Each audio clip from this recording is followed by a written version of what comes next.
Hi అండి, అందరికీ నమస్కారం. Welcome back to our channel Sukanya style of living. అందరూ ఎలా ఉన్నారండి? నేనైతే చాలా బాగున్నాను. మీరందరూ కూడా బాగుండాలని కోరుకుంటున్నాను.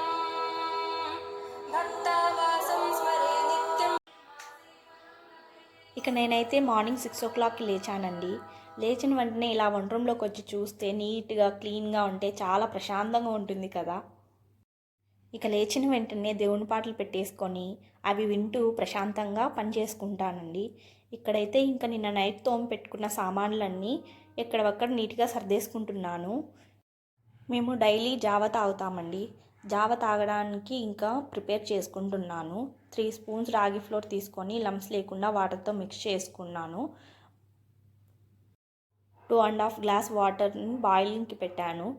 1 గ్లాస్ వాటర్ వచ్చేసి నేను హనీ లెమన్ వాటర్ కలుపుకొని తాగుతాను.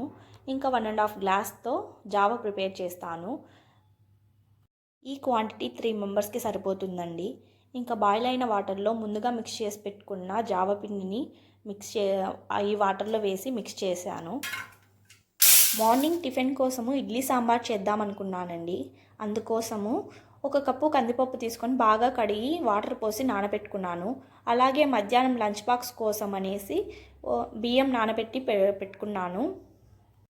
ముందు వీడియోలో చూసే ఉంటారు కదా, పాల మీద మీగడ తోడు వేసి పెట్టాను. అది బాగా తోడుకుంది. ఇంకా నెయ్యి చేసేయాలి.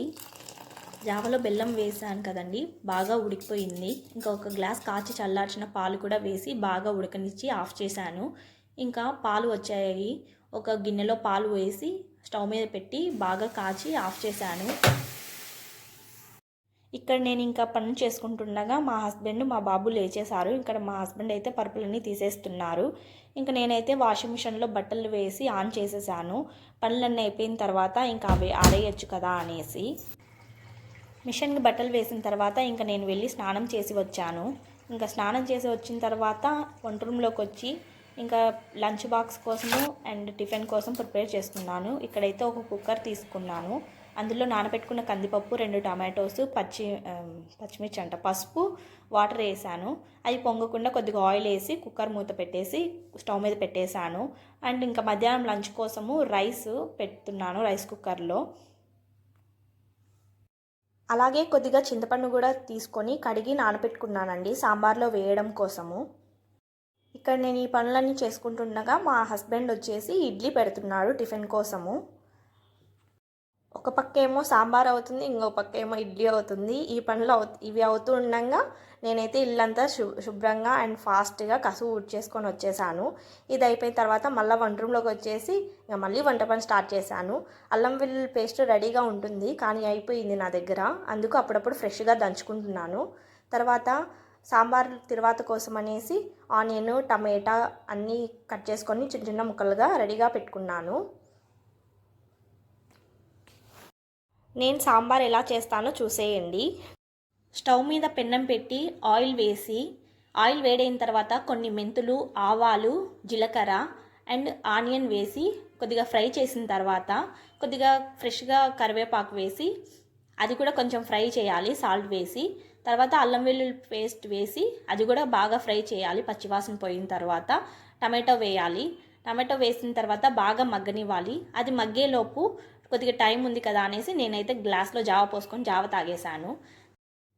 నెక్స్ట్ ఇంకా పసుపు, కారం, ధనియాల పొడి, కొబ్బరి పొడి అండ్ సాంబార్ పొడి వేసి మసాలాలన్నీ బాగా ఫ్రై చేయాలి. మాడనివ్వద్దండి మసాలాలు. అవి అడుగంటుతున్నాయని అనిపిస్తే కొద్దిగా వాటర్ వేసి మూత పెట్టి బాగా ఆయిల్ పైకి తేలేంత వరకు మగ్గనిస్తే సరిపోతుంది. అవి ఫ్రై అయిన తర్వాత కొద్దిగా ఇంగువ వేయాలండి. ఇంగువ కంపల్సరీ, ఇంగువ వేస్తేనే టేస్ట్ చాలా బాగుంటుంది.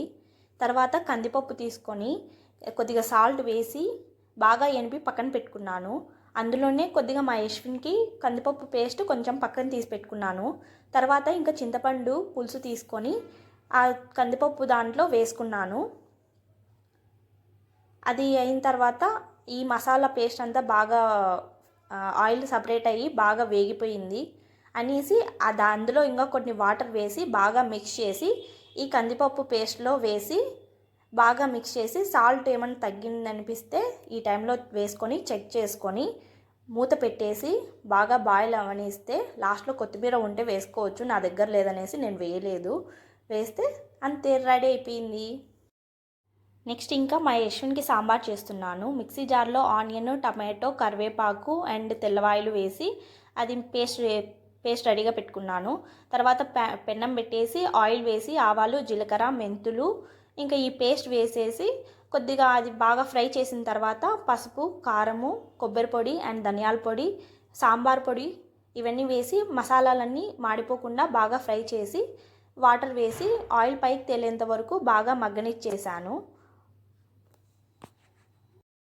ఇంగువ వేసాను, కొద్దిగా సాంబార్ పొడి కూడా వేసానండి. స్పైస్ చూస్తే కొద్దిగా తక్కువ అనిపించింది అనేసి ఇంకా మూత పెట్టి బాగా బాయిల్ చేశాను. తర్వాత కందిపప్పు పేస్ట్ ఇందాక తీసి పెట్టానని చెప్పాను కదా, అది వేసాను. ఇంకా కన్సిస్టెన్సీకి తగ్గట్టుగా వాటర్ వేసి సాల్ట్ చెక్ చేసి వేసాను. ఇంకా నెక్స్ట్ కొద్దిగా చింతపండు రసం కూడా పోసానండి. ఇంకా మూత పెట్టి బాగా మరగనిస్తాను. అంతే, సాంబార్ రెడీ అయిపోయింది. మా హస్బెండ్కి టిఫిన్ ఇచ్చేసాను, ఆయన తింటున్నారు. ఇక నేనైతే దద్దోజనం తయారు చేస్తున్నాను లంచ్ బాక్స్ కోసము. అన్నం తీసుకొని అందులో సాల్ట్ వేసి మెత్తగా కలిపి పెట్టుకున్నాను. పెరుగు కూడా వేసాను, బాగా మిక్స్ చేశాను. తర్వాత వాటర్ వేసి బాగా పలుచగా కలిపి పెట్టుకున్నాను. ఇక ఈ పెరుగన్నంకి పోపు వేస్తాను. ఆయిల్ వేసి ఆవాలు, జీలకర్ర, మిరియాలు, జీడిపప్పు అండ్ కరివేపాకు వేసి బాగా ఫ్రై చేశాక ఈ పెరుగన్నంలో మిక్స్ చేస్తాను. ఇంకా సాల్ట్ చెక్ చేసుకొని ఏమన్నా తగ్గిందనిపిస్తే సాల్ట్ కలిపేస్తాను. అంతే అండి. ఇంకా ఈ దద్దోజనంలో దానిమ్మ గింజలు వేసుకోవచ్చు, గ్రీన్ కలర్ గ్రేప్స్ ఉంటాయి కదా అవి కూడా వేసుకోవచ్చు. టేస్ట్ అయితే చాలా బాగుంటుంది. ఇంకా మా హస్బెండ్కి లంచ్ బాక్స్ రెడీ అయిపోయింది, పెట్టేశాను. సాంబార్ అన్నము, దద్దోజనము అండ్ పబ్బిల్లాలు. ఇంకా నెక్స్ట్ వచ్చేసి రాగిజావ కూడా ఆయనకి వేసిచ్చాను బాక్స్లోనే. ఇంకా మా హస్బెండ్ వెళ్ళిపోయిన తర్వాత ఇంకా ఫస్ట్ మా యశ్విన్కి అయితే టిఫిన్ తినిపించేస్తాను. తర్వాత ఇంకా వాడికి తినిపించిన తర్వాత నేను తింటాను. మార్నింగ్ వాషింగ్ మిషన్కి బట్టలు వేశాను కదండి, అవన్నీ వాష్ అయిపోయాయి. ఇంకా బాత్ టబ్లో వేసుకొని వచ్చి ఇంకా ఆరేస్తున్నాను. ఇంకా నేను ఆరేస్తుంటే నేను ఎక్కడ ఉంటానో మా యశ్విన్ అక్కడే నా దగ్గరే ఉంటూ ఆడుకోవడము, నాకు హెల్ప్ చేయడము చేస్తూ ఉంటాడు. నేను చేసే పనుల్లో వాడిని కూడా ఇన్వాల్వ్ చేయడానికి ట్రై చేస్తాను. ఇక్కడ నేను బట్టలు ఆరేస్తుంటే మా యశ్విన్ ఒక్కొక్క క్లిప్ నాకు తీసుకొచ్చి ఇస్తుంటే నేను బట్టలకు పెడుతున్నాను. ఇంకా నెక్స్ట్ నాకు ఇచ్చినట్లే ఇచ్చి అన్ని బాత్టబ్లో వేస్తున్నాడు క్లిప్స్ అన్నీ. ఇలా ఆడుకుంటాడు బాగా. ఇక వీటితో ఆడుకున్నాక కొద్దిసేపు వుడెన్ పజిల్ టాయ్స్తో కూడా ఆడుకొని ఇంకా అలసిపోయి పడుకున్నాడు, నిద్రపోయాడు. ఇంకా వాడు నిద్రపోయే టైంలో ఇంకా నేను కిచెన్లోకి వచ్చేసి మార్నింగ్ టిఫిన్ చేసినప్పుడు లంచ్ బాక్స్ ప్రిపేర్ చేసినప్పుడు పడినాయి కదా సామాన్లు, ఇన్ని పడినాయి. ఇంకా అవన్నీ వాష్ చేసుకుంటున్నాను. మెయిన్గా ఇడ్లీ సాంబారు, వడ సాంబారు లేకపోతే పూరి ఇలాంటి టిఫిన్స్ చేసుకున్నప్పుడు తినేటప్పుడు ఆహా ఏమున్నాయి ఇవన్నీ అనిపిస్తుంది. కడిగేటప్పుడు మాత్రము అబ్బా ఏంట్రా ఇవన్నీ అని అనిపిస్తుంది. ఇక నెయ్యి చేద్దామనేసి ఒక పెద్ద బౌల్లో ఇంకా మీగడ వేసాను, పేరపెట్టినది. వాటర్ కూడా వేసేసి బ్లెండర్తో బాగా బ్లెండ్ చేసేసాను. ఇంకా వితిన్ 2 minutesలో వెన్న వచ్చేస్తుంది. ఇక వెన్నలో నుంచి వాటర్ అంతా స్క్వీజ్ చేసి మరొక గిన్నెలో ఈ వెన్న అంతా వేసుకున్నాను. ఈ వెన్నని ఒక 2-3 times మంచినీటితో వాష్ చేశాను బాగా. మీగడ నుంచి వెన్నను తీయడం అంటే నాకు చాలా ఇష్టము. ఏదో చిన్నపిల్లలాగా ఆడుకుంటాను కొద్దిసేపు అక్కడే, ఎందుకంటే చాలా సాఫ్ట్గా స్మూత్గా బాగుంటుంది కదా. నాకైతే ఇది మస్తు సాటిస్ఫాక్షన్ ఇస్తుంది. దాంతో ఆడుకున్నంతసేపు బాగానే ఉంది, కానీ ఆ బ్లెండర్లో బ్లెండ్ చేస్తున్నప్పుడు ఆ బ్లెండర్కి అంతా స్పిల్ అయి పడింది. అదంతా క్లీన్ చేసుకోవాలంటే చుక్కలే కనిపిస్తాయి. ఇంకా ఇక్కడైతే పొయ్యి మీద వెన్న పెట్టి కరగిస్తున్నాను.